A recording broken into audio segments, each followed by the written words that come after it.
What should I eat during the high productive days? What should I avoid before a keynote speaking where I need focus, I need attention, I need active state? Today on the show, we are deconstructing the biological engine of high performance with an academic heavyweight. With over 35 years of clinical experience and nearly 100 scientific publications, he is one of the most cited authorities in his field, boasting over 2,500 research citations globally. A former top doctor in Our Detroit magazine and current professor of pediatrics at UAMS, Dr. Sal has spent decades in the trenches of the gut-heart-brain axis, mastering the systems that dictate human resilience and decision-making. Now, as the founder of Gut Rewired, he is on a mission to bridge the gap between complex science and actionable leadership strategy, strictly free from pharmaceutical influence. Please welcome the expert with lived experience, Dr. Sal. Dr. Sal, I have a gut feeling my understanding with my gut is going to change today. What does it mean really from science perspective, from medical research perspective? What is gut feeling is? What is going on inside me? That is actually not a metaphor anymore, and it's not poetic. It actually is what scientists have described as enteric nervous system. I simply call it a second brain because your gut is able to sense things, process things, information, and in the highway through the vagus nerve, your information is coming from the gut, going to the brain, and from the brain coming to the gut. It's a bilateral communication, but 80% of this highway communication goes north from gut to the brain. So actually, it's a scientific event. It's a neurological event. It's biology that your gut is actually sensing so much of information and processing it that you are actually feeling it, and it feels not only um, because the gut actually realizes it long before your brain registers it. So once this information through the vagus nerve, this processing goes to your brain, that's when it lands in your frontal cortex, prefrontal cortex as an intuition. So it is to understand that this neurological event is processed by 38 or so trillion bacteria and 500 million neurons that are acting and transmitting in this most sophisticated neural network. So the question is not whether your perspective is going to change. The question is, now that you know that the gut has been co-authoring every perspective you have ever had, what are you going to do about it? Sure, this is a great insight. I mean, a good beginning of the topic. I definitely think about it about from the perspective of business productivity in the corporate sector. Okay, there is a study. It's published by uh, Harris Poll in 2024 that shows 72% of employees lose productivity to gut issues, and it's for a business for leaders. It's a silent tax. Just the gut issue is affecting 70% of employees in the organization. That's really a call. It's a call. It's an alarm. It should set up the alarm. How would it affect the performance and productivity of your employees if they are feeling these gut issues? This gut issue is not just a gut issue, it's the performance issue now, because how it would affect their productivity. But the bummer is companies don't pay attention to gut. Companies do pay attention to discipline, to trainings, to knowledge, to check in, check out, and productivity and performance. I mean, everything else is being taken care, and gut health is personal's own responsibility. Okay, it's every employee has to take care of their own what's going on with their doctors, but unknowingly it's affecting their own performance too, the corporate performance.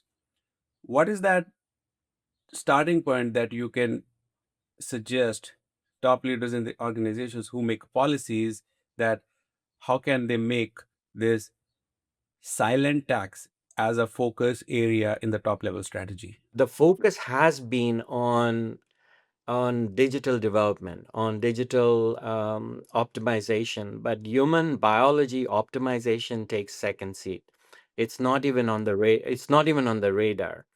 I mean, just if you consider the kind of food that is provided, okay, in the cafeteria, and the studies have shown that this ultra processed food that people are exposed to, it disrupts your gut microbiome, okay, and by regularly consuming it, you are destroying your gut microbiome, and then that is actually feeding and creating an inflammation.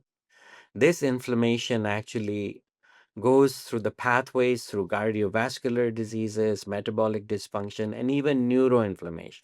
So when it comes to that processed food, if you take it so many times a day and you are providing them with the pizzas and in your meetings and catering, that actually creates an inflammation. It's a pro-inflammatory culture, right? So that is where it erodes into that strategic capacity of the leadership itself over time. It's an expensive decision, and that's what you call a silent tax. So they are actually um, uh, causing, jeopardizing their own outcome. The leadership has to be cognizant of this phenomenon that's going on. It's not just a gut issue, right? Another data report that says like Friday free pizza. That's been most expensive food that companies are buying in their productivity. Okay, this free Friday pizza is an interesting thing, and there are analogies in the corporate sector from top leaders like who drive technology, billionaires. I mean, they have like if you can't finish two slices of pizza in a meeting, then your meeting is too long. Pizza analogy for productivity meetings and those big conversations. We are already referring to wrong examples. Okay, and That's correct. from your perspective, pizza, burgers, all these junk food are, are disturbing the gut, and gut is sending wrong signals to the brain, and that brain is used for making decisions. That is very true. So let me explain to you what happens physiologically, right? So this ultra processed food, the refined carbohydrates, the industrial seeds, the artificial additives, they produce a rapid glucose spike, and then it follows a compensatory crash. That crash comes about a couple of hours after the meal. So that is after lunch, somewhere between 2 to 4 p.m. And that's a very important time. It's high value cognitive hours. But what's happening is it's compromised prefrontal function going on at that time. So the studies have shown like 20% of your cognitive output is gone down post meal when the meal is high in refined carbohydrates. Now multiply that by your entire workforce by 40 to 50 Fridays. Okay, and then client lunches and meetings and catering, and what you're looking at is not a wellness problem anymore. It is a performance tax that the organizations are paying and not even getting an invoice for it.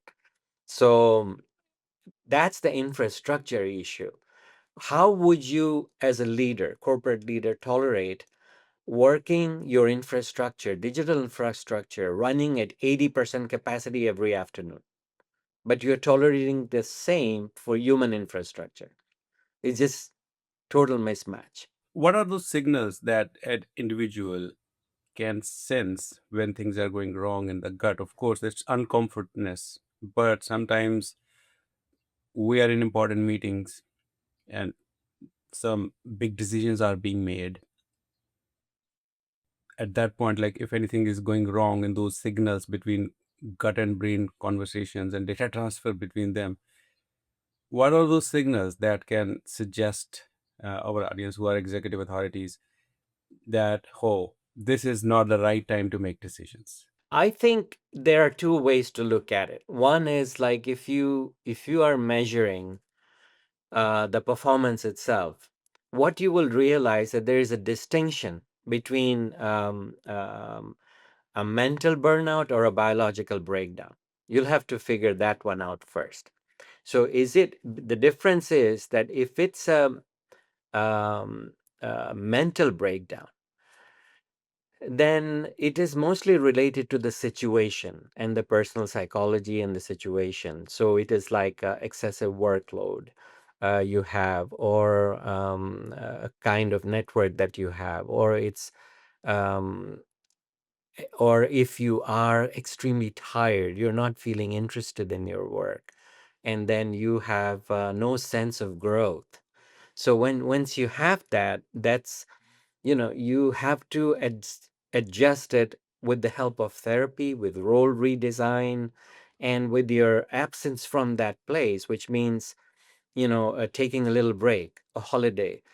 And when you return, then you are feeling better. But the thing is that if it's a biological breakdown, then your holidays are not making you recover from this. You are feeling down. You are feeling that there is loss of meaning. There's no recovery.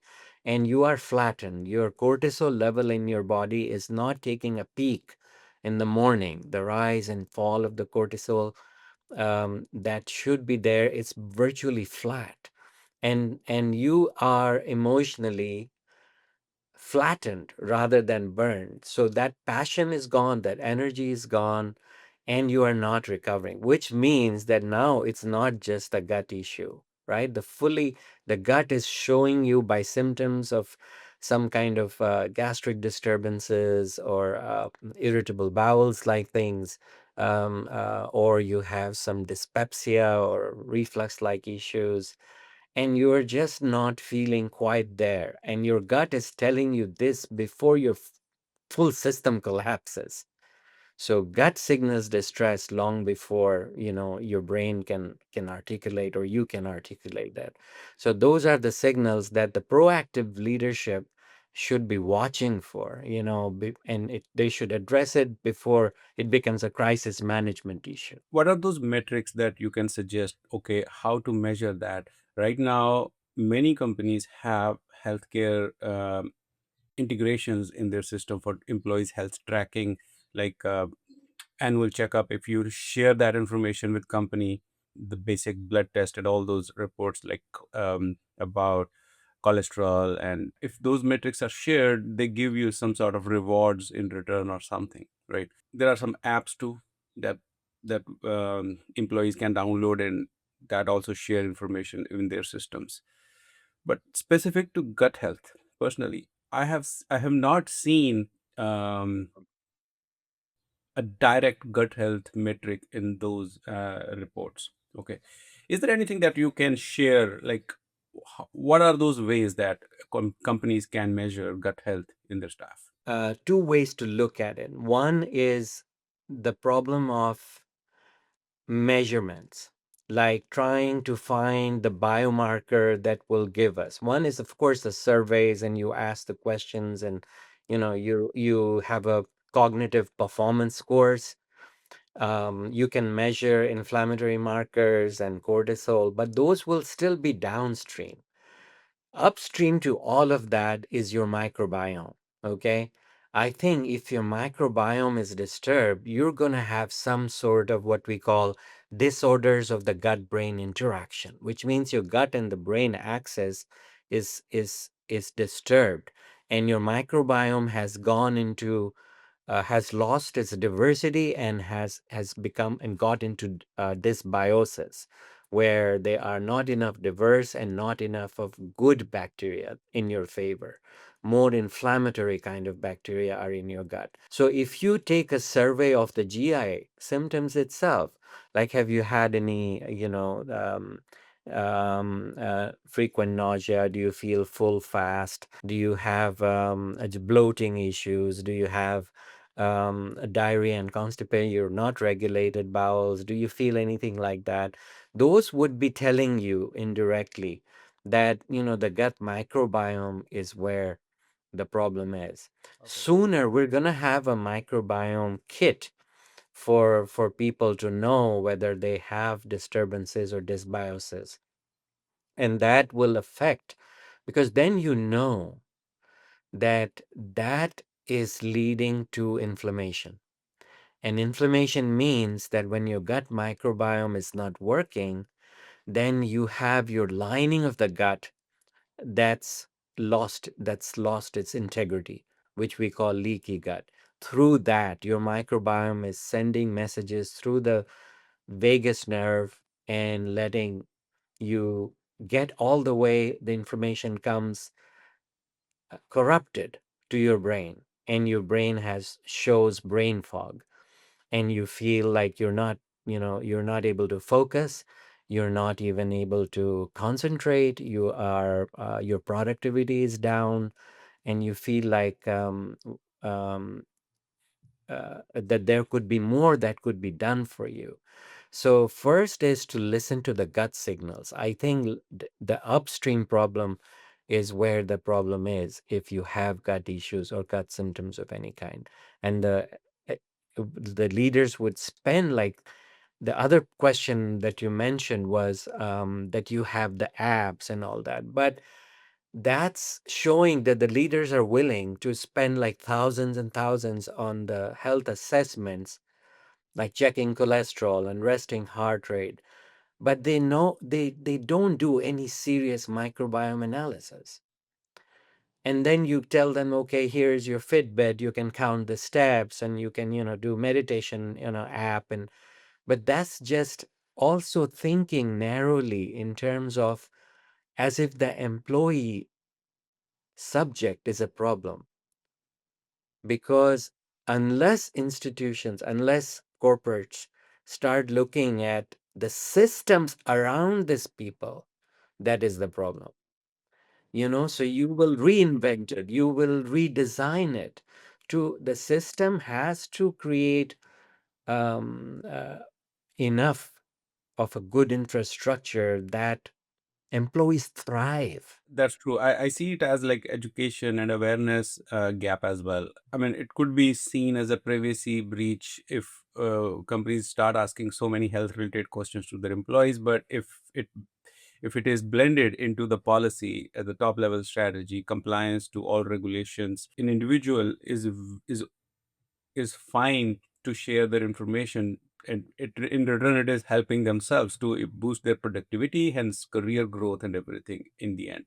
So it's a mutual benefit um, altogether. So making that making that step towards educating staff for sharing that level of information, their feelings, and like the food priorities and everything. That is it, Navi. The thing is that if you blend it in a way, Mhm. that you're taking interest in their diet choices, in their preferences, in the cafeteria feedback, then you can say that would a certain kind of food make you feel that you have more gut symptoms coming because of this. It could be indirectly into that, it could be intertwined, so that and yes, I mean, the enough of information is needed, enough of awareness is needed, of course. But isn't this what we call root cause human capital strategy? Exactly. Right? Yes, that That you're asking a fundamentally different question here, right? You're not like, how do we treat stressed employees, but it is like, what about this environment that is chronically producing stress, the pro-inflammatory environment, the cognitive depletion that happens? Can I redesign it? Because the thing is that a little bit of food changes, the diet changes, the cafeteria, menu changes, will immediately start diversifying the microbiome, and the gut symptoms will measurably shift within weeks, we're talking. exactly. So the organization has a genuine agency here, okay? Mean They can build biological resistance if they want to. It is a human capital strategy, I believe. As soon as I wake up, I drink like a cup of water just to hydrate, and then black coffee, like half an hour later. But what I learned also is coffee actually doesn't give you energy. Coffee slows down your neural communication with your brain, and so that you don't feel tired anymore. Okay, that is what my understanding is, and you can validate if this is correct or not. Coffee in itself is has some beneficial properties also. So I wouldn't call this a mistake or a habit that is affecting you negatively. Mhm. I think the important thing is that if you are taking pure coffee, there is no milk, there is no sugar, That is then what you're is. not then immediately you're not raising your glucose spike, Hmm. with the sugar early morning, Hmm. because you have enough cortisol secretion in the morning, correct? Yeah. That takes care of your glucose. You are in a homeostasis, like a perfect state in the morning. That is the reason why you should try to defer breakfast as much as you can. And coffee cup is not going to affect you that much with your glucose issue. So it's not like you're taking a heavy, solid breakfast with a lot of carbs, then you're going to crash at work within a couple of hours. Hmm. This is not. So coffee actually is not a bad thing. If it helps you with your regulation with the bowels, and it's not going to severely affect, provided that you are into 1 to 2 cup range. People who take coffee consistent, like every couple of hours, there are such people who like have coffee breaks after coffee breaks. I mean, they are running on entirely different steam, and they are in the long run going to compromise a lot in it. So I think your single cup in a day is not making you compromise. I'm getting to the next point here is like, uh, what should I eat during the high productive days? What should I avoid before a keynote speaking where I need focus, I need attention, I need act- active state? I am a big proponent of making your own symbiotic at home. So let me quickly tell you what is a symbiotic. So symbiotic is a combination of a probiotic and a prebiotic, okay? And here it is important to understand that prebiotic, post probiotic, and the symbiotic, they're all commercially available supplements. That is not what I'm talking about. I'm talking about all these things in your food, which is present, which should be present on a daily basis in your diet. Probiotics are all the fermented food that you can eat. Prebiotics are all the soluble fiber, the best of the plant proteins and all that you can eat, okay, with the fiber and the plants. That's soluble fiber. And you have the pre and the probiotics together. When you combine them, what happens is the prebiotic is the food or the fodder for the probiotic. Probiotic is live cultures, live bacteria. And if you're giving them their food and you're taking them together, they are coming, with the fully fed passengers traveling down your gut. So symbiotic is, for example, Middle Eastern tradition, 3 dates, yogurt. Yogurt is your fermented food, a probiotic, and 3 dates provides you with great prebiotics and a tiny bit of sugar. If you take more, you're going to be sugar high. 3 dates with a little bit of yogurt, and you're all set for the day. Like, go and, conquer the world. Now you have in the afternoon, if you again want some snack, you take a banana, which is your prebiotic, and you can have bananas. What I like to do is slice the banana half and put the different kind of nuts inside. A little cashew, a little almond, a little walnut, and pistachio. Close it, make them slices, and take one bite at a time. And you drink a little bit of kefir. You're done. If you are from my culture, like India, we have chas and lassi and all that. We Yeah. actually, and raita that we make, we are taking fermented food every day. So we are good on probiotics. We Mm. also eat dal and lentils. If you have a little bit of lentil soup, you are covered with prebiotic. It is so simple. Your dal and lassi and dal and chas is your symbiotic. So chickpeas, here you have hummus and sourdough bread. You're finished. Sourdough bread gives you fermented food, which is your probiotic, and hummus is chickpeas, your prebiotic. Perfect. So these kind of snacks will keep you like going, and they're not raising your sugar spikes too much, and they're keeping you full too if you're somebody who wants to eat frequently.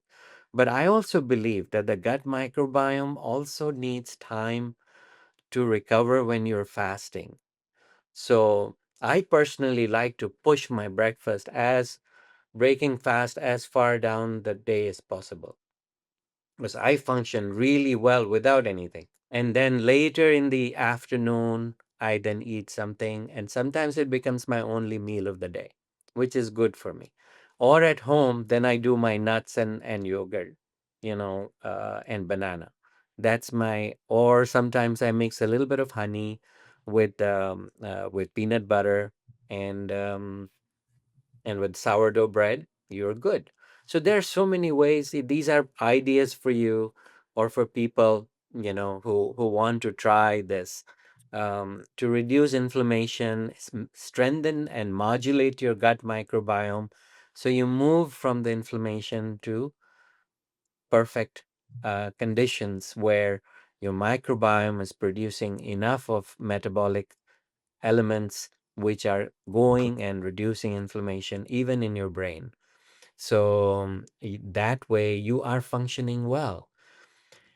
And we'll talk more. I mean, I can give you so many examples about how research is coming up, like your decision making skills, your long term strategy thinking, your emotional reactivity. Everything is disturbed if your microbiome is disturbed. So gut health has to be taken very seriously, Tav. In your all food suggestion, these are all great. I might ask you some information about Eastern food choices replacement with Western food choices so that it can be easily mapped, because chas and lassi, They're not common in the Western diet. Yeah. yeah. So how what are those replacement? But my question right now is, uh, like, American consumes approximately 347 grams of meat every day. It's like a lot of meat. Okay, we didn't touch on the non-vegetarian food in the choices that you suggested. So it sounds like you are high on recommending non-meat in your daily routine. Is there a reason? Because of the fiber, because microbiome loves fiber. Microbiome doesn't care much about the meat. The meat is your taste, your little bit of proteins, your variety in the diet, and proteins, of course. You cannot, but the plants, if you eat the right plants, then you are covering plant proteins as well. So you are covering not only the soluble fiber, but also the plant proteins. So you are holistically looking at it. But I never am for people who don't enjoy meat. I enjoy meat. I enjoy goat, lamb. I avoid beef as much as possible, but chicken, turkey, I enjoy that. And but the thing is that if you replace your plant proteins with these proteins, then your microbiome is not getting the full spectrum of the diverse plants that should be introduced in your diet. The Mm. problem is that our diversity is not there in the food. The number of vegetables that are out there, the number of species of bananas, the number of species of mangoes, the number of species of spinach, and you name it, like the greens, the kind of greens that we have not even touched, and we may live our whole lives living, without even tasting them. But those exotic fruits, those exotic vegetables are also creating species of microbiome which are solid. They're really there with the diversified species, diversified strains start growing in your microbiome becomes more and more diverse, and that is a key to longevity. I want to clarify for me and for audiences also. It affects every individual. At any point in our medical exams, our health reports, some deficiency shows up. we are referred for adding supplements to our diets. Okay. And what I also understand is if we start taking supplements, our body reduces to produce that only element in the body. So because body starts relying on external sources to cover up on that deficiency. I have brought some supplements, okay, that I Right. have at home, and it my table is right now full of supplements. And you name the supplement, I can pick and show it to you. My question is, like, how much of supplements are good to cover up and take care of gut that is not covered in the food patterns in America? Okay, and even globally, also different choices. You've been in more than 30 years in the healthcare system, talking about gut health, and you have huge following on the social media as well, and you've been teaching in university also about the gut health. You know a lot. I mean, you've been cited thousands of times on your research studies. From your uh, knowledge collected so far from the industry and worldwide, what are what are those supplements that are good, for how long, and how much daily that can help making your gut health better? If you follow me on Instagram, I recently interviewed my dad on his 95th birthday, and he's going viral. We Yeah. already have like millions and millions of views when I talked to him. All I talked to him about was how he, throughout his life, has not touched a single supplement. How throughout his life he had introduced us to species of fruits and vegetables that I would not have done myself had it not been my parents' initiation in this regard. So I am one for evidence. I know that there are supplements out there, and some of them may be genuine. Like, for instance, if you are anemic, of course, you need iron supplement.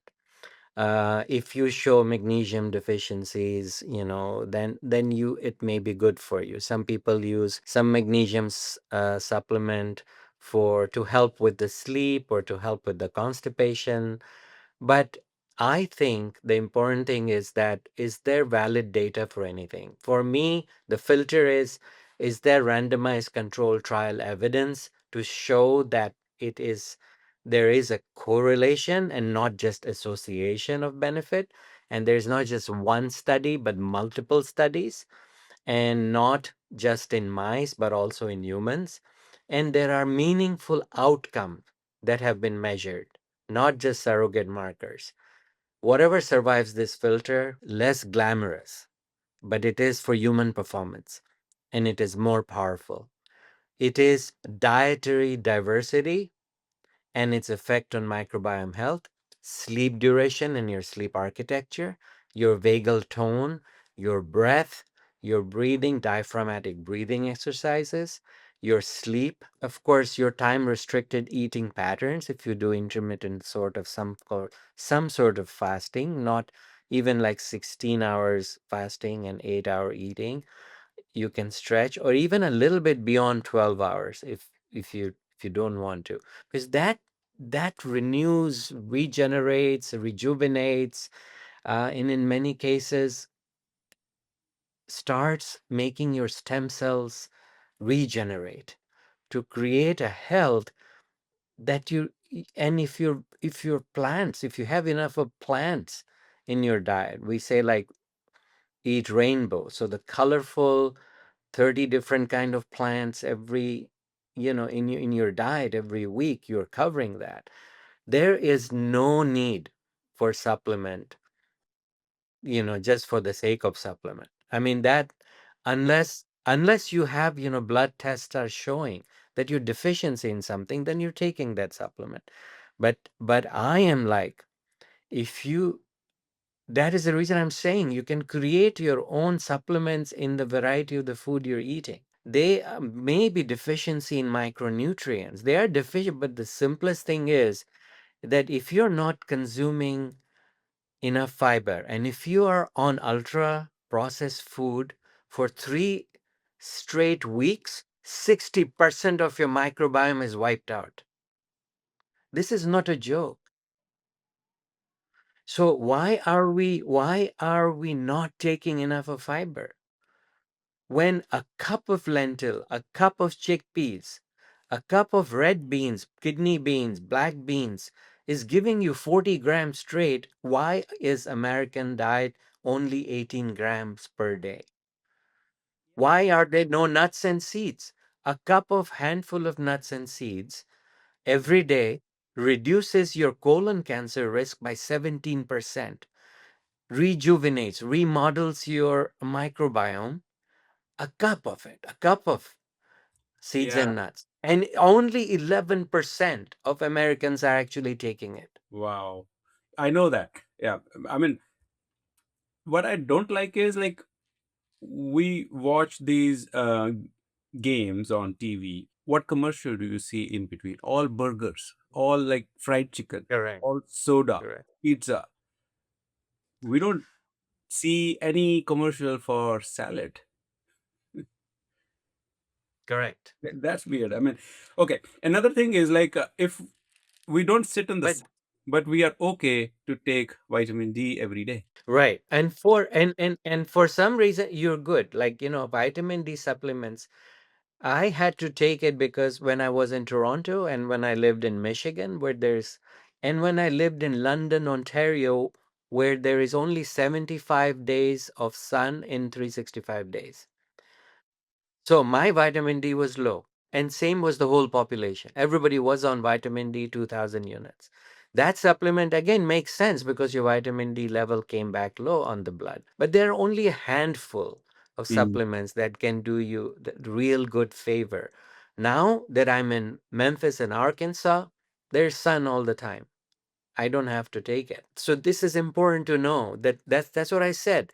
There are role of some supplements if you are found to have deficiencies. But if you're following just the data saying that, so and so has, be very careful. Is this double blind, placebo controlled, randomized clinical trial data?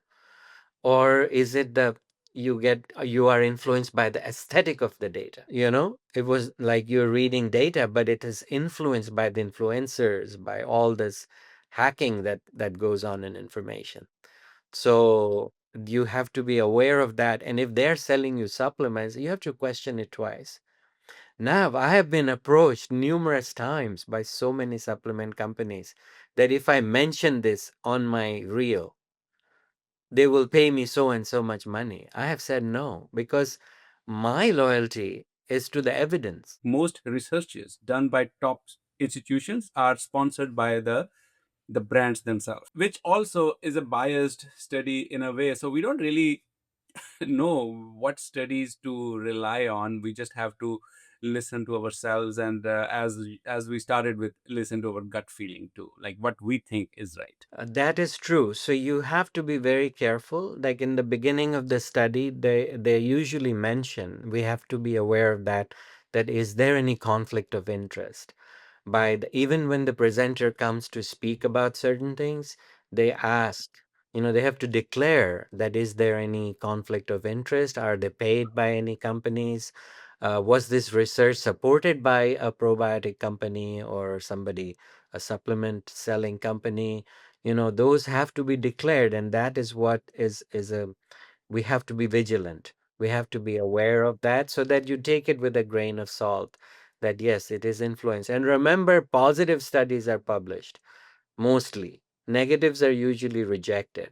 Yeah. So you're not getting the full spectrum of everything. And that is the reason why when you look at the data, you must also ask, is the evidence A grade, B grade, or C grade? Granted that you may not have all A grade evidence, but for me, I have a little soft spot for cases like irritable bowel syndrome, for example, severe diarrhea. And while we are investigating them for if they are intolerant to certain kind of food, while we're doing that FODMAP trial on them, we call it FODMAP trial to figure out if they have sensitivity to certain food, and taking them, working with them during that time with severe diarrhea, I have advised people to take probiotic for a few weeks. And those ones for which there is data in the literature published, but the evidence is B grade or C grade. So I tell them that, but now my question is a practical, a pragmatic one. Are we going to wait for A grade study to come while my patient with diarrhea is still suffering? And I know that study has shown some benefit. Should I not offer this probiotic supplement, which is already in the paper, that so and so was used? And there's a list of it. There are at least 10 which have been shown to have some benefit in irritable bowels, benefit in diverticulitis, benefit in early infancy neck condition. Yes, and babies who have colic, we have probiotic supplement for them. So I'm not the one to be called like anti-supplement. I'm not that, but I want evidence. And then the evidence is there, I'm going to mention it. And I'm going to tell you that even if the grade is not the A grade evidence, but there is some. But are you going to wait 10 years for your diarrhea, IBS diarrhea, which I can help you within 6 weeks? It may have some control. So why not try it? So that's the pragmatic approach that I take. You Mm. have to build it in the kitchen. That's Mm. where all your probiotic, prebiotic, and symbiotics are gonna come from. Kitchen. And I noticed like you're doing great job educating community through your social media channels. Like your Thank Instagram you. is full of wealth of information about gut, and gut has been seen as like underrated organ also, while it is like very important, considered a second brain in the body. Now I'm gonna talk about, like you mentioned earlier, like gut understands the situation much before that brain registers about what's going on in the body. Okay. So there is a communication system between both. Okay. So we talk about gut health, we talk about brain health, but how this communication highway that is there, like what about that system's health? What if like gut is doing good job sending signals, but brain is not receiving because of the bad connectivity in between? How does that impact? How does diet helps? Is there any exercise? Is there any other routine that meditation is in awareness of the society a lot lately for the last few years? How does all that connects together? So first of all, it's a rule of 80-20. You must realize that the vagal highway, the vagus nerve that goes from the gut, and it's a bilateral communication between the gut and the brain, 80% of the time the gut is sending messages to the brain. Oh, So the brain has to listen to the gut a lot. That's why your brain health, your anxieties, your depression, it's controlled 80% by your gut again. The gut microbiome plays the role.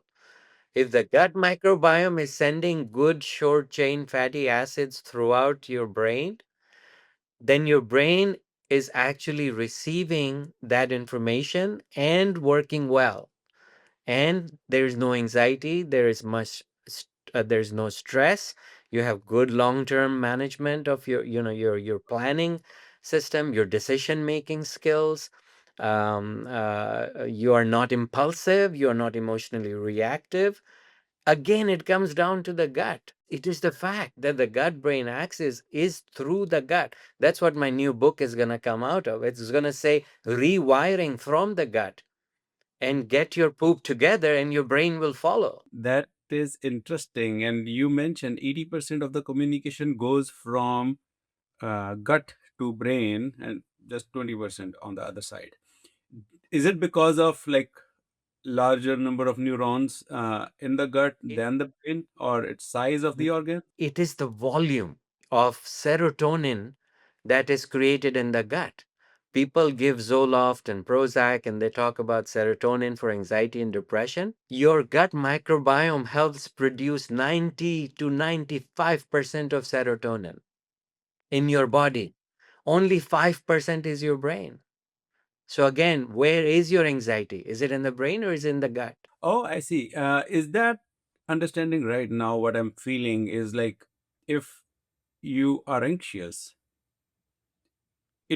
could not be because of you are in a bad situation. It could be because of the physical damages in the gut. It could be because of the gut microbiome itself. So yes, it is true that there are medications that help both. People with irritable bowel syndrome, when they take Zoloft or sertraline, I should say, or any other Prozac, they start showing significant gut improvement as well.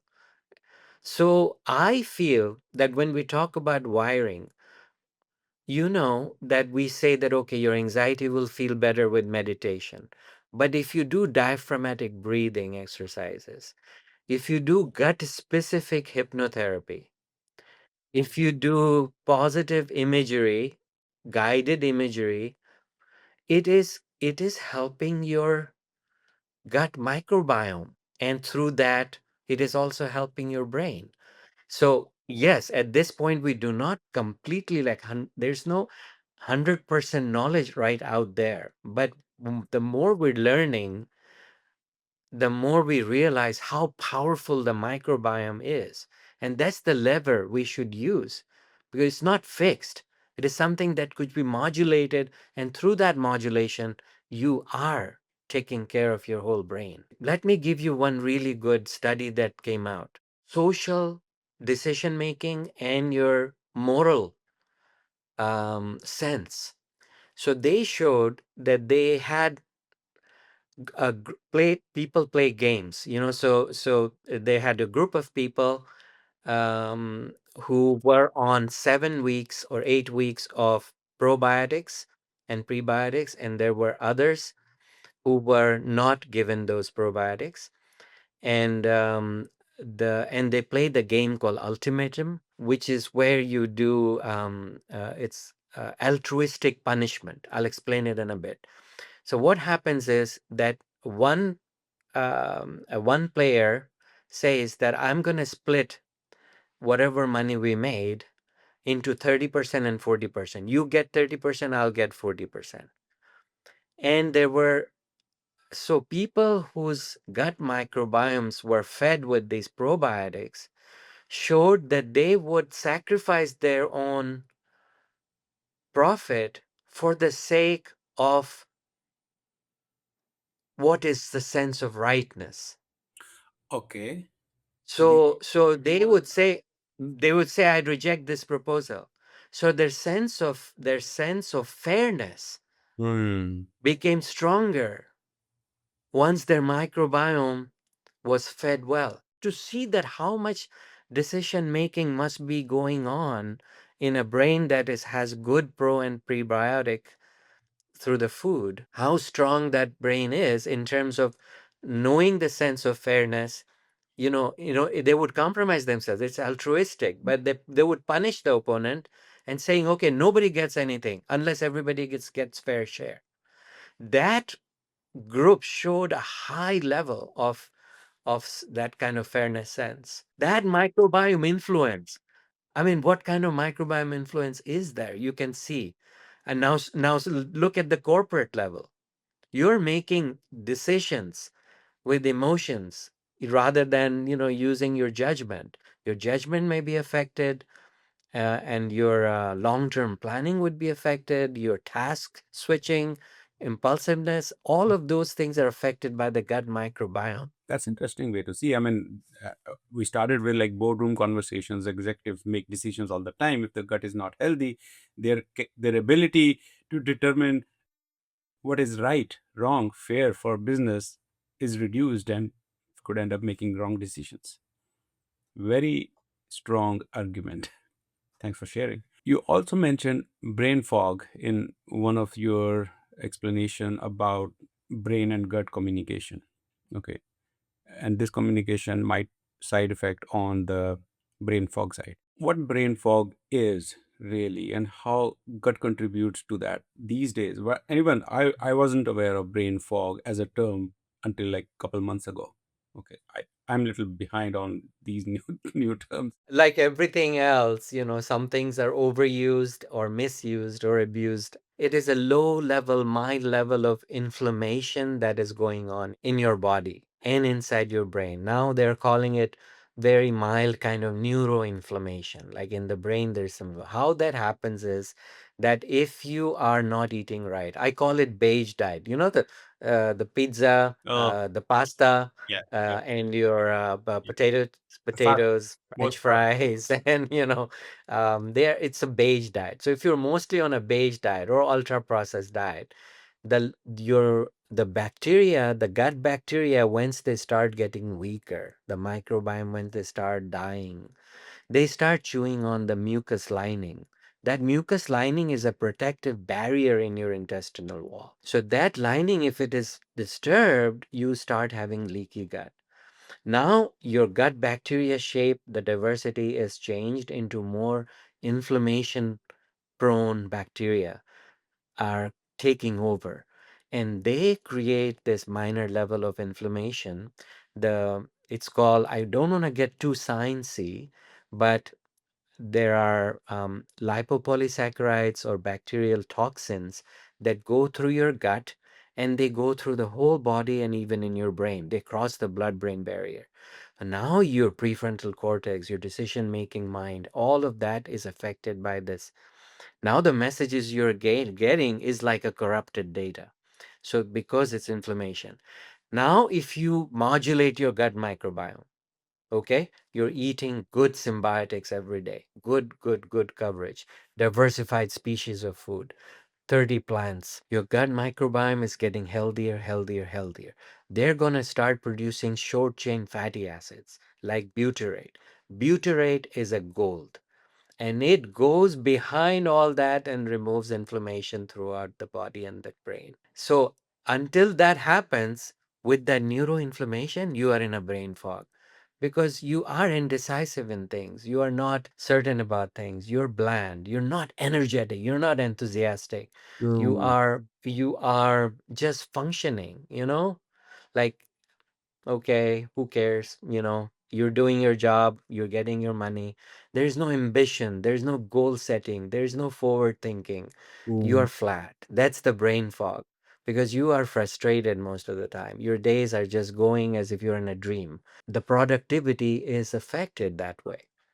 You're not being very productive. So if you're a corporate leader, you should see that the employees are that biological infrastructure is running at 80%, and you wouldn't expect 80% from your digital infrastructure. So why are you expecting it from your employees? But that is the brain fog your employees in, and especially in the afternoon after a heavy beige diet in the afternoon at noontime. Yeah, I speak about digital maturity a lot of organizations, and talent and culture is one of the five pillars of digital maturity that I cover. And definitely, health of employees is a significant part of the corporate culture. Okay, what they eat, okay, how they behave, and how they decide, their cognitive skills, their intellectual, emotional intelligence, and all these are part of what fuel is going into their engines to perform. So Correct. yeah, Correct. this is very important subject, I believe, and that's why we are talking. Actually, I want to make this to awareness of corporate leaders that, like, what companies are feeding their employees is actually hitting their P&L statement in the end. Exactly. It's the hidden tax, right? It's the hidden tax. And the companies who and the leader of the companies who realize and get on with it are going to be running the future. They are going to have that competitive edge over the next 10 years for sure. We talked about those TV commercials during health related events. I mean, even those are counterintuitive to the subject of where the commercial is fit in. Um, Society is going towards very weird direction right now. We have a lot of conflicts of interest. We have a lot of biased uh, capitalism uh, in the health factor. So that will be the big differentiator, where the health index is high versus there is not. I have a personal question to you, Dr. Sal. You are in the healthcare industry for over 30 years, and you have been practicing and working with patients, helping them. you are also a professor at a university, and you have your lot of hundreds of studies done, thousands of citations to those studies. You're already doing great. Why you thought about starting your own social media, and why you think that you can share more than what you have already been doing? Like, what's the driving factor behind this initiative? And is there anything that you can't do in your licensed practice that you can do here in the social media side? A wonderful, wonderful question. I'm glad you asked. So the I feel I was a little late starting it, but it took like patients after patients after patients coming to me and saying that they're frustrated because they have gone through all the lab testing, the imaging, all conventional investigations have been done. Nobody has found an answer for them. And they have given up, thinking that this is what their gut is. And when I explore with them and I sit with them and I chat with them, that's how I understand that actually they deserve an answer. Just because our conventional methods of investigations are not picking up those signals that their gut is issuing, it is the medical system that has not advanced enough to pick those up. It Mm, is that we have not grown enough to identify those minor inflammation that has been going on in their body for such a long time, that the gut brain communication has been disturbed for a while. And when I work with them through all these modalities, through the breathing exercises, through eating right, correcting nutrition, I even change the whole family culture to have easy access to nuts and seeds and all those things that we talked about. Like they should be present on their coffee table so the children who walk in running around, they don't look for the bag of potato chips. They have nuts in front of them. So unless the culture is changed, again, the same thing, systematic change, don't think that the individual setup is going to change without the culture. So in family after families, when I was doing this, and I kept that, Navi, to tell you the truth. I mean, I'm honored and humbled because families kept telling me, nobody, no doctor in the last 2 years has ever spoken to us like this, has never drawn pictures like this in the back. I have a whiteboard in my clinic rooms, all the rooms. And I take up a marker and start drawing pictures of gut and start explaining. Said, nobody, you have given us so much information today in this half an hour that we never had in 2 years. That's what drove me. I said, I'm going. Whether I'm 59 years old or 60-year-old, I'm going to start now because I still have 10, 15 good years to talk that's to hot. people. And That's I'm wonderful. going to change as many people's lives as I can through the media. But that's where the real battle is. That's where the real battle is. The truth, the false truth, and people with convictions, they all come on Instagram. They're all selling some things. And my strength is I have no industrial backing That's true. and I talk evidence. No, this is great, and thank you for doing it. I mean, it's a great help to the society where there is a lot of noise, as you just mentioned, a lot of influencers who are funded to speak on corporate favor, and you're doing unbiased awareness, and you're coming with an authority. You're not just like another podcaster or another influencer that is showing up on social media for views. For you are a true educator, okay, which Thank is. you. Thank you. Thank you so much. Yeah, no, Thank you. I really appreciate that. We all should do that. I mean, we all have our Expertise, right? Yeah. genuine expertise and authenticity that we can share. Nobody else can do that. I mean, I started doing podcasting because I've been in industry for over 25 years now, working with leaders in different corporates, top-notch companies. understood a lot about the blind spots and gray areas and like the mistakes that leaders are making. They are very efficient. They are very strong from experience background, but there is a gap. I mean, they don't see the full picture of what's going on in the ground level, mid level, and the bureaucracy chain. Things change when reports go to the boardroom. I mean, there are more numbers that are sold than the real outcome. Okay, and that is what I'm trying to fill that gap through my channel, talking to leaders, talking to true authorities, where that backing comes as well in those conversations, that hey, okay, these people are talking and these are true facts. I mean, they realize, and then the changes start to changes start to happen. And I'm trying to do the same with my level of authority and subject and expertise. I think you're doing a fantastic job, Navi. You're bringing things up that would otherwise have remained hidden or in the blind spot for many more months or years. This conversation has to be brought inside the boardroom. One last question, Dr. Sayal. What is your big bet today that you want to suggest everyone to change in individuals' daily rituals, including corporates? I like to talk about this is based on integrity thing, right? It is a matter of integrity. I like to expect from the patients what I like from myself.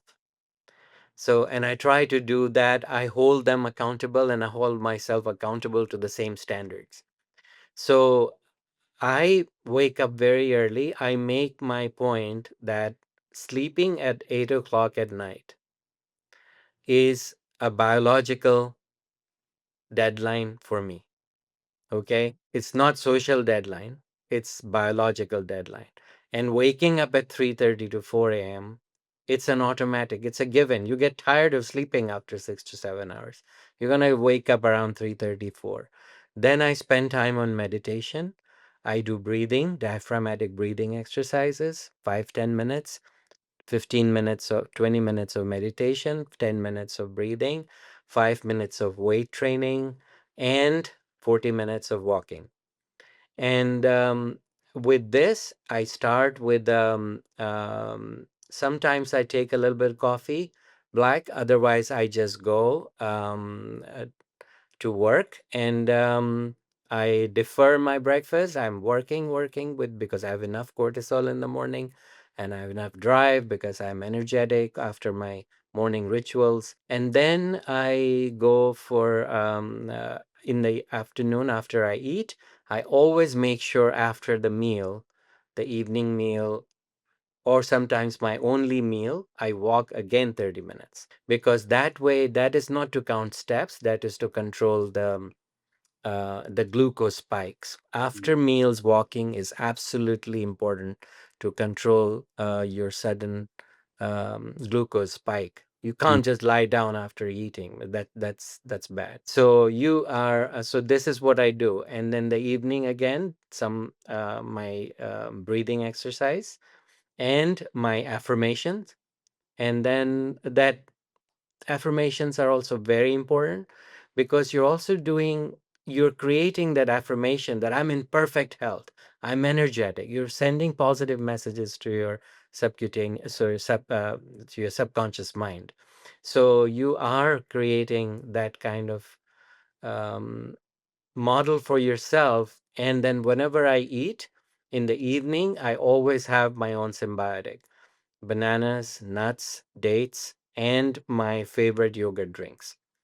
That's how I end. So I every end in the dinner or one time meal that I have what my mom always used, the seven magnificent ingredients, which is cilantro, you have coriander, cilantro, you have mint, you have cumin, you have ginger, onion, and you have garlic, and that's a traditional cooking. And I put everything. These seven ingredients are anti-inflammatory, anti-cancerous, antioxidants, and a little bit of blueberries or some other colored veggies in the salad, and something new like a guava or fruit that I eat rarely, but I take a slice of those to challenge my microbiome.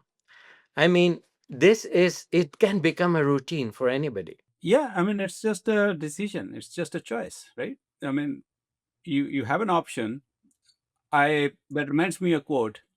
You have a choice. If you can overthink negatives, why don't you choose positives? You can overthink positives too, right? So I mean, everything is available. Whatever you are giving your body is all easily available. Nothing different, nothing special in there, right? It's just a Yeah. choice. And I have a word for the corporate leaders. I mean, if you are one of those who feel that they are above and beyond, and they are like taking by their willpower, they're compromising their sleep, or their work in the name of like productivity, if they're going overboard, using it as a badge that I am so productive, that nothing, I can overcome my biology. I think we need to be careful. I have a message for them that, what you want is like, you have an infrastructure, right? If you have a good critical piece of infrastructure, you have made that system perform at the highest level under pressure. But now you are that piece of infrastructure, right, in your organization. The question is, are you going to put it through some monitoring, maintenance, strategies? Are you serious enough to do that with rigor? Hold yourself accountable, not Yeah. take health as just like wellness thing, or something to be not proud of, or you're taking it as a biological rigor, because Mm. that will make sure that you don't burn brightly, you don't burn so brightly and briefly, but you are sustained excellence throughout your next 10 years of your corporate life or leadership. Thank you, Dr. Sir. Great insights, wonderful information. We're all going to get benefit from it. Thank you. Thank you for having me, giving me this opportunity now. Thank you so much. Thank you, everyone. And that's a wrap on this episode. We hope you are walking away with at least one battle tested strategy you can apply to your own digital journey today. This show is built for leaders like you who are tired of the fluff and ready for real solutions. If you found value in this discussion today, please subscribe to the channel and leave us a review. It helps us bring more world class leaders to the table. Also, feel free to share this episode with a colleague who is navigating these same digital trenches. Thanks for watching, and we'll see you in the next one.